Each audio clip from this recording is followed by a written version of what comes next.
Yo, what up, y'all, man? Today, I want to talk about paying the minimum balance on your credit card, right?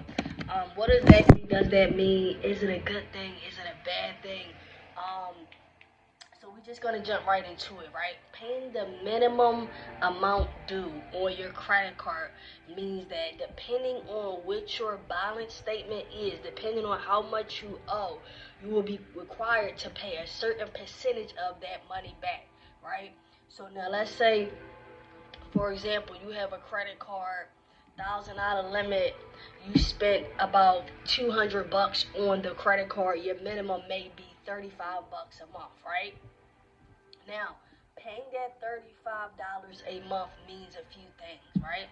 One, you did pay the minimum. Two, you did pay on time.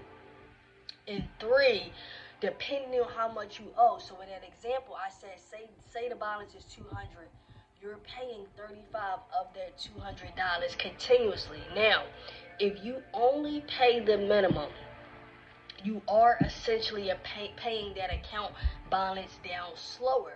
Now, the kinds of that is that with credit cards, we know that credit cards have interest, right? Credit cards have interest. So when you pay only that $35, you are still incurring interest each month as long as there's a balance due on that credit card every single month, right? Now, I tell people this all the time. Paying the minimum amount is better than paying nothing at all. Literally, paying the minimum amount is better than paying nothing at all. Even if you owe thousands of dollars, paying that minimum is going to help you avoid a late payment. It is going to help you avoid potentially getting behind on that card and actually getting a delinquent account. Because when you don't pay the minimum, when you start to fall behind on the actual card, not only is the minimum due, but you still have to pay for the following month. So you're pretty much doubling up on your payments when you don't even pay the minimum, right?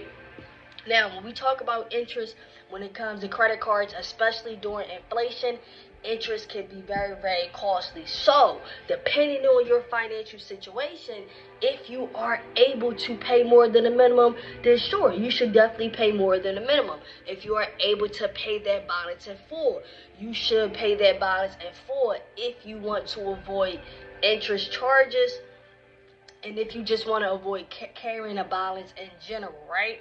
Now, let's go back to when I said the minimum balance can change depending on how much money you owe. So now, in the first example, I said you owe $200. Now, say you owe $2,000 or you owe $10,000. Your minimum is going to increase based on how much you owe. So you want to be very careful with not only carrying a balance, how much you owe, and how much you can manage to pay back, right? A big part of credit is how you are managing your credit, how you are managing your debt, and if you are able to keep your agreement and making sure you are paying on time, right? So, it's not a bad thing to pay the minimum.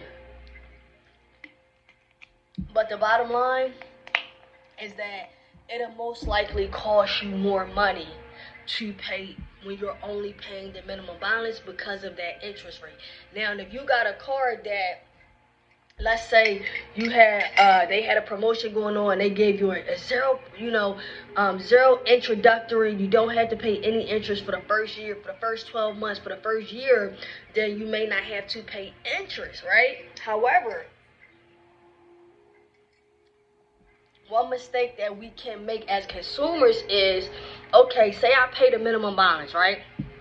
I pay the minimum balance, I owe $200 on the card, but I still got $800 left in spending power. Now, if you continue to spend on that card, that minimum balance is paying that minimum is barely going to be able to put a dent in that actual card, especially if you're continuing to utilize that card.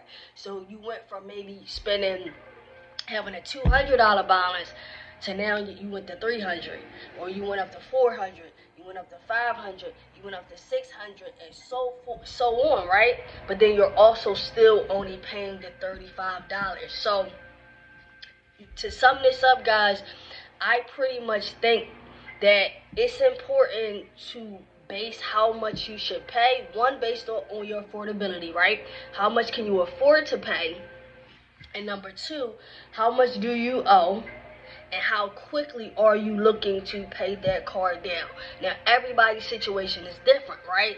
Everybody's financial situation is different. How much income people are bringing in, how much other debt you are managing and maintaining at the same time. Because that could just be one credit card. You might have 4 credit cards.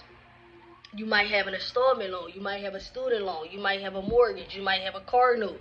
You might have, and that's not even including your regular month-to-month bills. So you really want to base that number on how much you can afford, but always pay the minimum over paying nothing. Don't just say, hey, I'm gonna skip this month, because when you get that 30-day late payment on your credit report, it will drop your score. You always want to make sure that you're playing offense and defense when it comes to your credit, and paying on time is a big portion of that. So even if you, let's just say you can only afford the minimum for that 1 month because maybe it was kind of tight this month. Like, things was kind of tight. Listen, I really don't have it to put, 100 on there instead of the 35.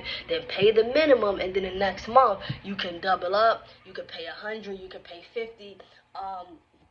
You can also add to how much you're willing to pay, right? But paying the minimum, as I said again, guys, is better than paying nothing. So just be very mindful. Be very mindful of managing your credit, spending your credit, having willpower, right? Willpower is a big thing, because when you have this credit accessible to you, sometimes it's hard, right? When you got that credit card in your wallet, maybe you don't have the cash right now, and you're like, man, I'm just gonna swipe this credit card. I'm just gonna spend it, right? So we want to be very mindful and responsible of how we are using credit, keeping track of how much we owe and who we owe. Because like I said, you may owe different lenders, right? I mean, you got different due dates, so you want to make sure that we're just being responsible and managing our credit overall well.